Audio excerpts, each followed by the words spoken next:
بنرن هجا نها امل نافچه زرگانی نه گندی ربیعاتن یکود ناوران نافچه زرگان و باجاری تل تمری دیه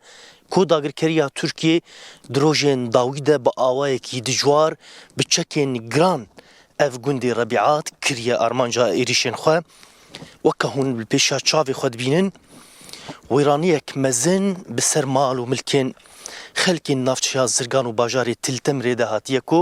ده انجام ده پرانیا گندین کود ناوران نافچه زرگان و باجاری تل تمری ده به وی آوایی هاتیه ویران کرن داگرکریا ترکیه یکسر مالین سیویلان گندین دناوران نافچه زرگان و تل تمری ده به وی رنگی دکا آرمانجا ایریشن خو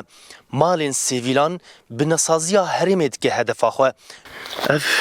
انجام ایریشن داگرکریا ترکیه یه بسر هرمی ویا بتایبەت گوندێ ڕەبیعات یەک جوان گوندێ گۆداگرکەریە تورکیە ڕۆژانە دکە ئارمانجا ئێریشên xwe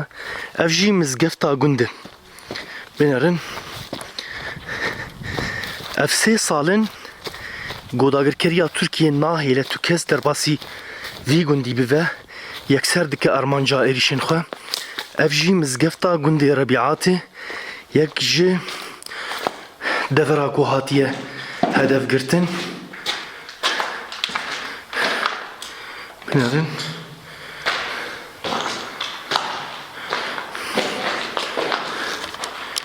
ev mizgefta gundê Rebîatê ew jî ji êrişan ne fîltiye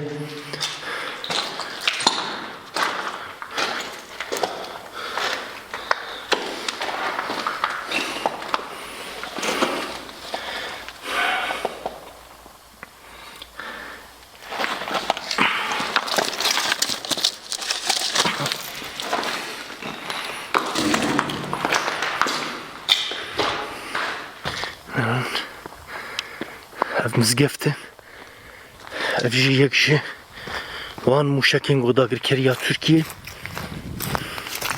Davêt Gund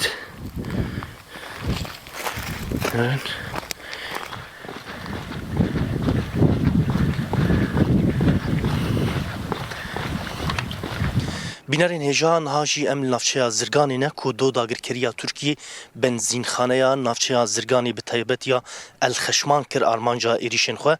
ev jî dîmenên benzînxaneya Elxeşman ku Bakurî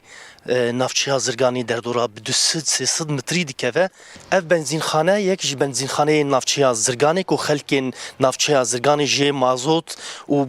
benzîna xwe dadigirtin binêrin dagirkeriya Tirkiyeyê do di danê êvarî de bi awayekî dijwar ev benzînxane kir armanca êrişên xwe di encamê de ev benzînxane bi temamî hatiye wêrankirin